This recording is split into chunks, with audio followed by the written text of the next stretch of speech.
This is my ranking of survival strategy games like They Are Billions that I've played, based purely on my personal experience. Each one is placed from masterpiece down to trash, depending on how intense the survival pressure feels and how well base building and resource management are balanced. Let's get straight into the list. Empires of the Undergrowth started as a small ant colony simulator, but after a few missions I realized how much planning every battle demanded.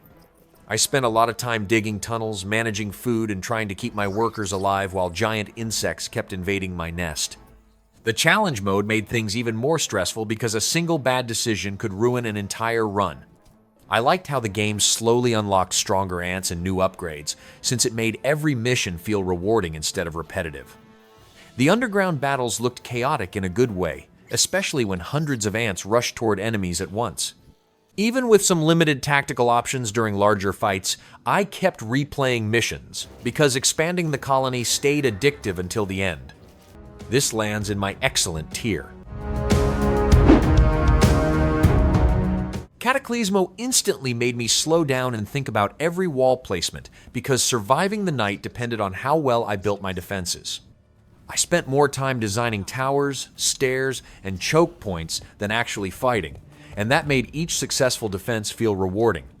The building system looked simple at first, but later missions pushed me into carefully managing resources while huge enemy waves kept attacking from different sides. I liked how the game allowed creative freedom without turning everything into complete chaos. Watching my fortress barely survive after fixing damaged walls during battle created some of the most tense moments I had in this genre.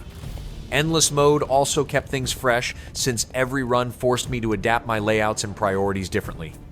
This strategy survival experience easily earns a place in my excellent tier. Diplomacy is not an option through massive enemy waves at me very early, and I quickly learned that building random walls was not enough to survive. I had to balance food, resources, troop production, and expansion at the same time, while enemy armies kept growing larger every few days. I liked how battles rewarded positioning instead of mindless unit spam, because cavalry charges, archers, and catapults all needed proper placement to work well. The physics system also made fights more chaotic, since projectiles could completely destroy grouped units if I was careless. Some missions became exhausting because they lasted a long time and demanded constant attention, but the large-scale battles kept me interested throughout the campaign. The story did not really connect with me, though the survival gameplay stayed entertaining from start to finish. This one settles nicely into my great tier.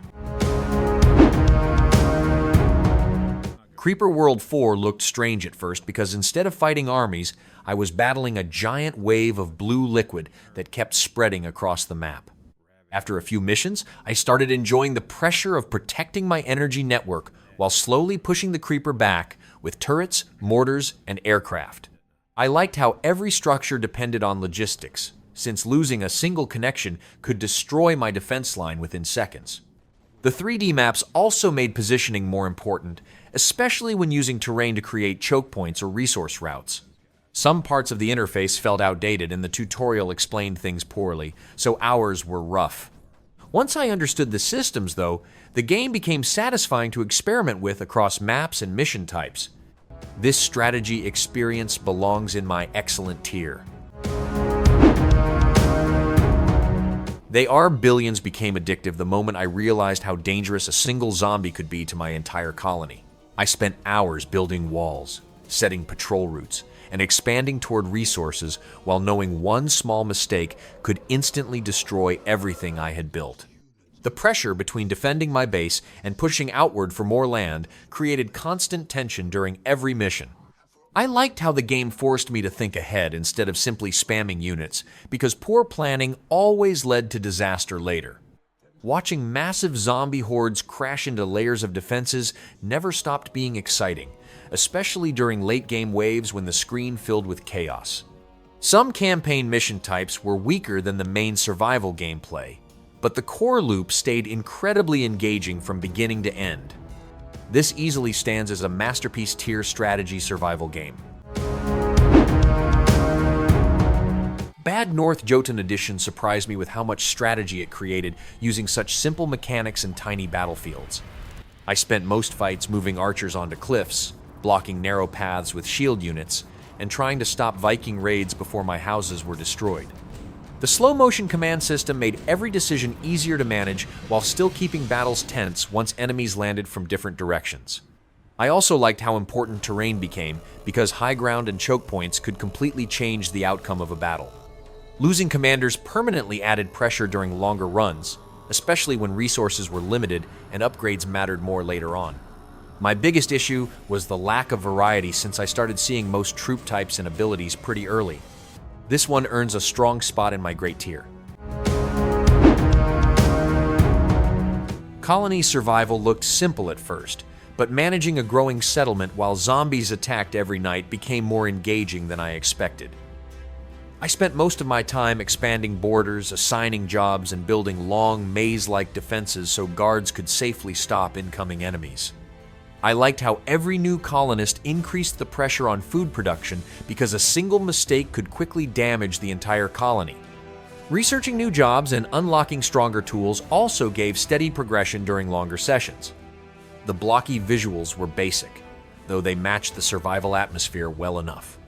After many hours, the gameplay loop started feeling repetitive, since gathering resources and expanding the colony followed a similar routine each time.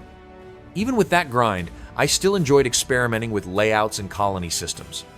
This one fits into my good tier.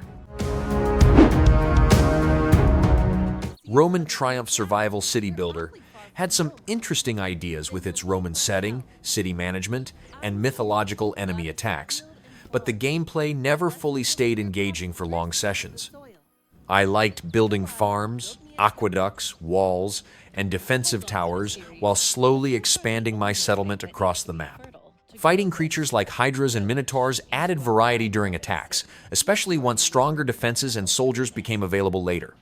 The problem was that many systems felt too simple after the early game because resource gathering, trading, and progression started repeating themselves without introducing enough new mechanics.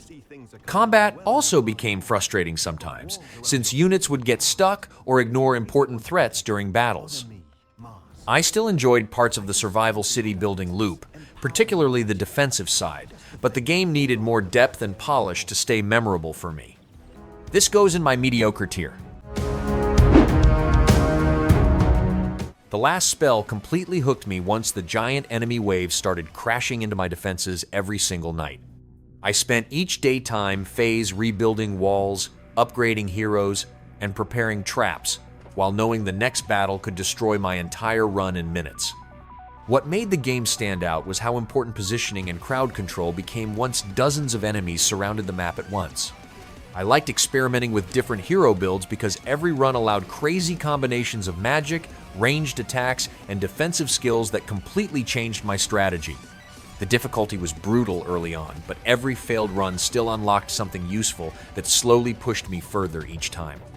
Even though the controls and menus sometimes felt awkward, the combat, soundtrack, and atmosphere kept me fully invested for hours without getting repetitive.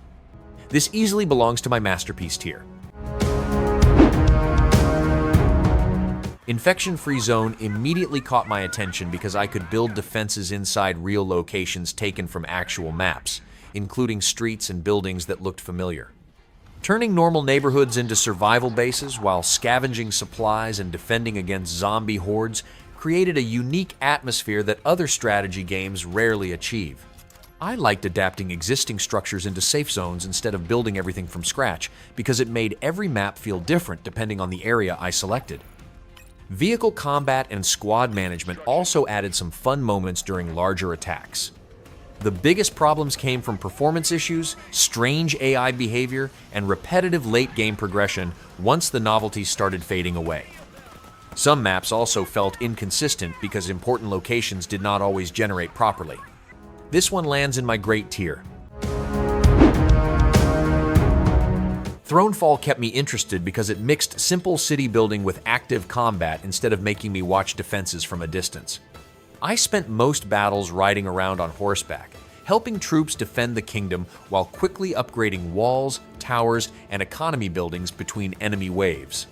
What I liked most was how every map introduced different layouts, enemy types, and strategic problems that forced me to rethink my defense placements.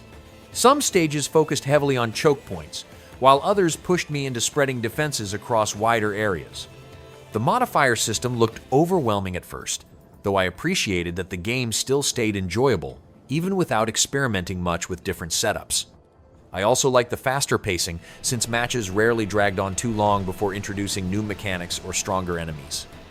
This easily earns a place in my excellent tier.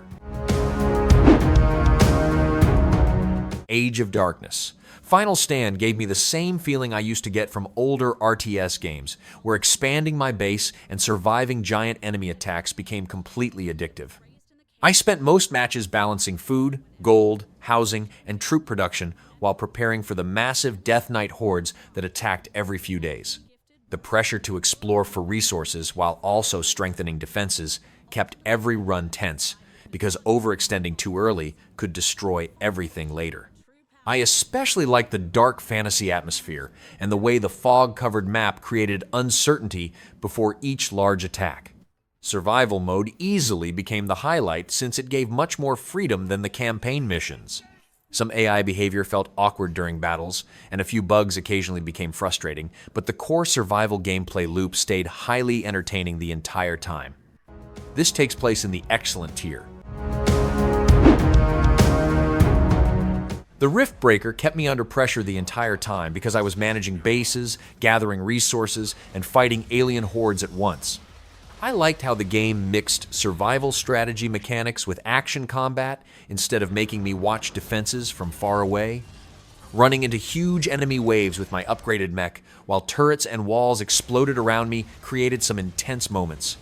Every biome also changed the gameplay with dangerous weather, different resources, and environmental threats that forced me to adapt my strategy constantly. The deeper I got into the campaign, the more complicated my factories, defenses, and mining operations became, which made every defense feel rewarding. Even though the game had performance problems and a weak story, the gameplay loop stayed addictive from beginning to end. This easily earns a masterpiece tier placement.